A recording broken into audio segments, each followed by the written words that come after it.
જય શ્રી કૃષ્ણ મિત્રો, હું રેખા રાદડિયા આજે તમને કંઈક કહેવા આવી છું કે મિત્રો, ઘણી વખત આપણે સાંભળ્યું છે કે ભાઈ રાત્રે સૂતા હતા અને સવારે ઊભા થવા ગયા અને એટક આવી ગયો.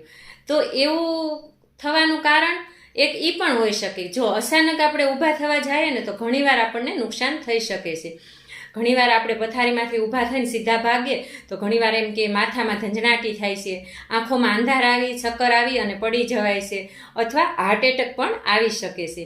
તો આવું ન થાય એના માટે આપણે સવારમાં આપણે ગમે ત્યારે જાગીએ ને એટલે સૂતા સૂતા જ પહેલાં થોડીવાર આળસ મવડવાની અને ધીમેકથી ડાબા પડખું ફરવાનું અને પછી ધીમેકથી આપણે બેઠા થવાનું.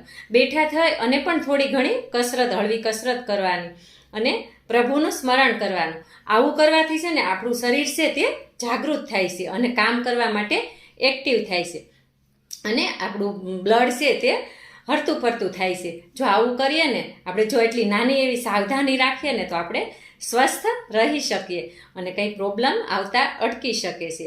તો આવી રીતે આપણે સાવધાની રાખીએ, સ્વસ્થ રહીએ અને મસ્ત રહીએ. જય માતાજી.